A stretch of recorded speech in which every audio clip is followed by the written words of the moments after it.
Hii ni Ndoto TV. Subscribe. Assalamu alaikum wa rahmatullahi wa barakatuh.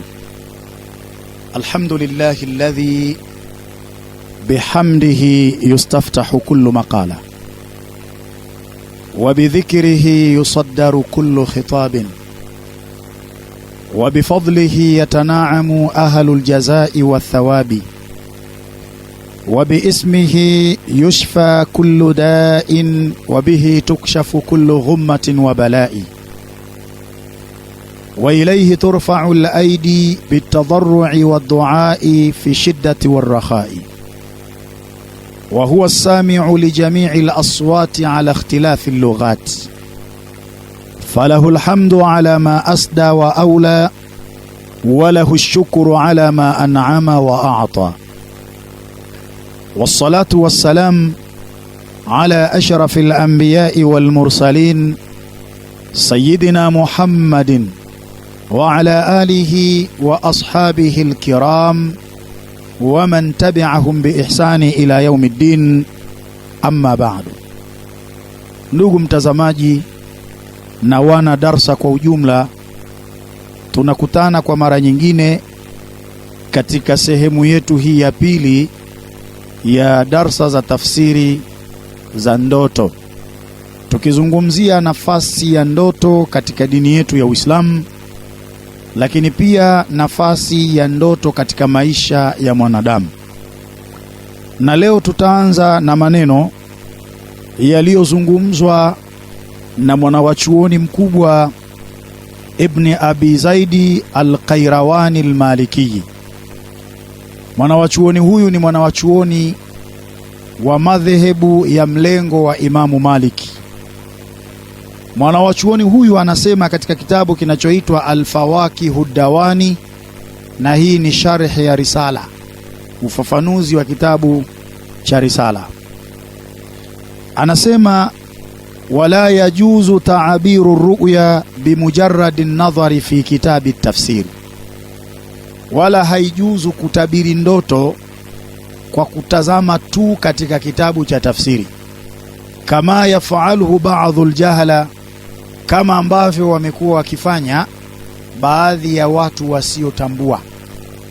Leo unaweza ukaenda kwa shekhe au kwa mtaalamu yoyote ukamwambia, shekhe, mimi usiku wa kuamkia leo mathalan nimeota ndoto, naomba unipe tafsiri ya ndoto. Yule shekhe anavuta kitabu, kisha anafungua katika ule ukurasa unaohusiana na ndoto uliyoiota, kisha ndio anakupa tafsiri. Sasa mwanawachuoni huyu Ibn Abi Zaidi al-Qayrawani al-Maliki, yeye anasema wala yajuzu ta'abiru ru'ya bimujarrad an-nadhari fi kitabi at-tafsiri, haijuzu, haifai kutabiri ndoto kwa kutazama tu katika kitabu cha tafsiri. Ukiona mtu anafanya hivyo hajui kitu, atakupa tafsiri ya urongo, na ushauri atakaokupa itakuwa ni habaa vumbi linalopeperushwa na upepo. Unaweza ukakosa mafanikio, lakini pia unaweza ukatumbukia katika hasara. Yakshifu dhalika Ibn Sirin, hayo yanawekwa wazi na mwanawachuoni anayeitwa Muhammad ibn Sirin, na huyu ndiye aliyetunga kitabu kinachoitwa Tafsirul Ahlam. Alipoulizwa, au anaweka wazi mtu anapoulizwa na mtu yule akasema ana raaitu kadha, kwamba mimi usiku wa kuamkia leo nimepata ndoto kadhaa, walhalu annahu la ilma lahu bi usuli at-ta'bir, na hali inajieleza kwamba huyo anayeulizwa hana ilmu ya kuijua misingi ya kutabiri ndoto. Fahadha haramun, basi kutafsiri ndoto katika hali hii ni haramu, na kinyume chake ukifanya haramu unaandikiwa madhambi. Sasa hutakiwi kutafsiri ndoto. Yani mtu anakuja anakuambia ana raaitu kadha, mimi usiku wa kuamkia leo nimeota ndoto kadhaa, walhalu annahu la ilma lahu bi usuli at-ta'bir, na hali inajieleza kuwa huyo anayeulizwa hana ilmu ya kutabiri ndoto wala hajui misingi ya kutafsiri ndoto, fahadha haram, basi kwa mtu huyu kutafsiri ndoto ni haramu. Liannaha takhtalifu biikhtilafi al-ashkhasi wal ahwali wal azmani wa awsafi raina, kwa kuwa ndoto zinatofautiana kwa kule kutofautiana waotaji wenyewe na kutofautiana hali za wenye kuota na nyakati ambazo ndoto zimeotwa na zile sifa za wale wenye kuota ndoto. Kwa hiyo unaweza ukamtafsiria ndoto mtu kulingana na shakhsia yake alionayo. Unaweza ukamtafsiria mtu ndoto kulingana na hali aliyokuwa nayo au wakati ambao kaota hiyo ndoto. Lakini pia hata sifa alionayo inaweza ikawa ina mchango wa kukufanya wewe kujua tafsiri ya ndoto aliyoiota. Sasa mwanawachuoni huyu Ibn Sirini anasema fa'ilmuha aridhun yahtaju ila mazidi maarifati bil munasabati. Basi elimu hii ya kutafsiri ndoto ni elimu pana, inahitajia nyongeza ya mtu kujua munasabati, yani mambo ambayo yananasibiana na wale walioota ndoto. Lazima ujue huyu kaota ndoto, lakini ananasibiana na mambo gani? Sasa unaweza ukampa tafsiri ya ndoto kulingana na vile anavyonasibiana navyo. Walidhalika saala rajulu Ibn Sirin, na ndio maana siku moja kuna bwana aliwahi kumuuliza huyu mwanawachuoni Muhammad ibn Sirin. Na tunapomtaja Muhammad ibn Sirini, jueni kwamba ni mwanawachuoni mkubwa wa kutafsiri ndoto, na si kutafsiri ndoto peke yake tu, bali huyu alikuwa ni mwanawachuoni wa fiqhi, alikuwa ni mwanawachuoni wa hadithi, alikuwa ni mwanawachuoni wa usulu tafsiri, fani nyingi za dini kazisoma huyu mwanawachuoni. Sasa mwanawachuoni huyu aliwahi kuulizwa na bwana mmoja swali, yule bwana akauliza akasema, ana raaitu nafsi uadhinu fi naumi, mimi nimejiotea ndoto naadhini, yani nimeota nikiwa naadhini nikiwa usingizini kwenye ndoto yani. Kwa hiyo shekhe, naomba unipe tafsiri. Faqala lahu, Ibn Sirini akamwambia huyo bwana aliyeota anaadhini, akamwambia tasriqu wa tuqta'u yaduka, wewe siku za usoni utaiba, na ukishaiba utasimamishiwa hadi ya kukatwa mkono.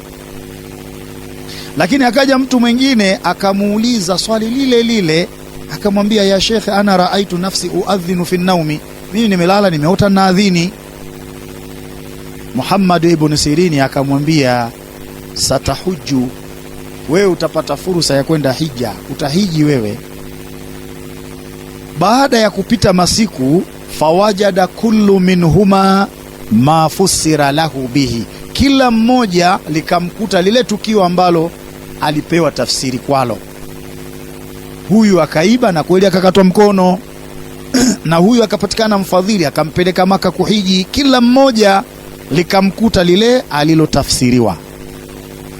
Imamu Maliki Imamu Muhammad ibn Sirini akaulizwa, wewe umewezaje kutafsiri ndoto hizo, na wakati kila mmoja ameota kama alivyoota mwenzie, lakini ndoto zikawa zinatofautiana.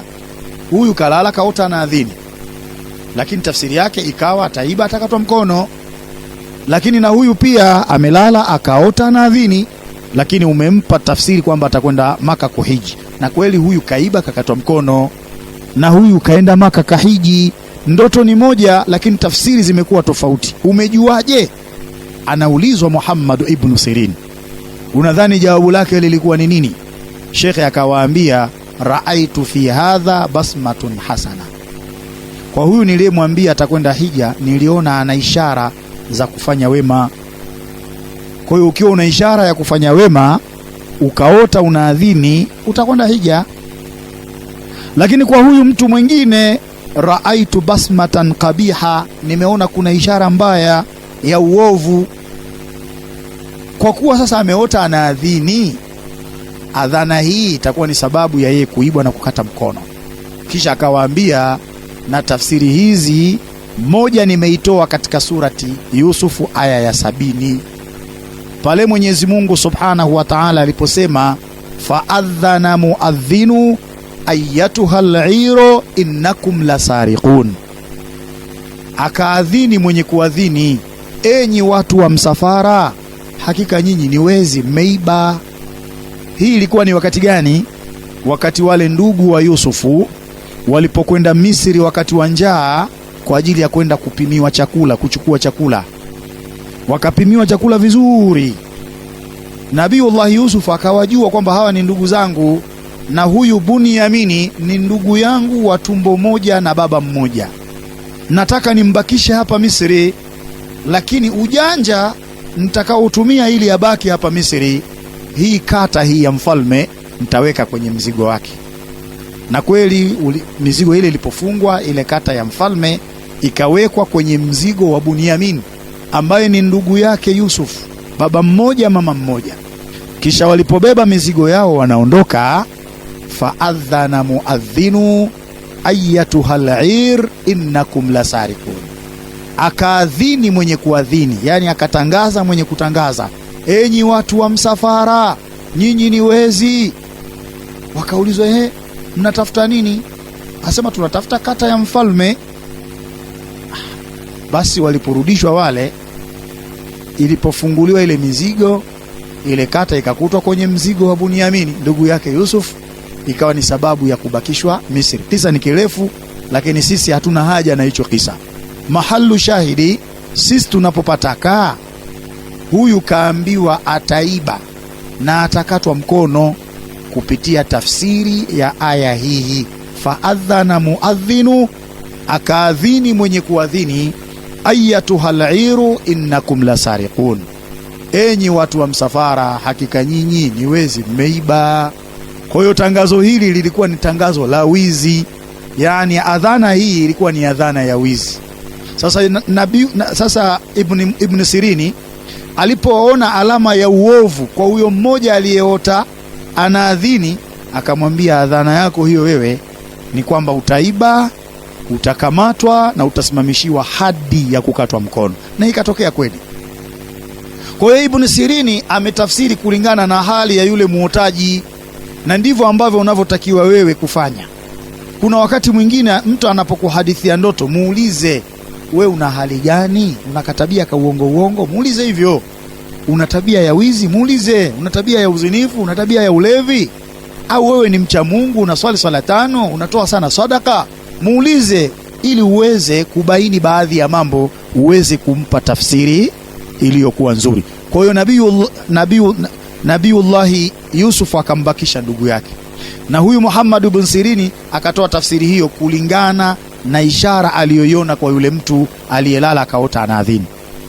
Lakini huyu wa pili aliambiwa ataenda hija, Nabii Ibn Sirini alitafsiri ndoto hii kupitia aya ya 27 katika surati al-Hajj.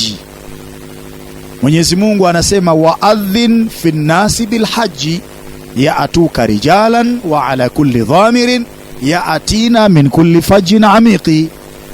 Mwenyezi Mungu alimwambia Nabiiullah Ibrahim, watangazie watu msimu wa hija.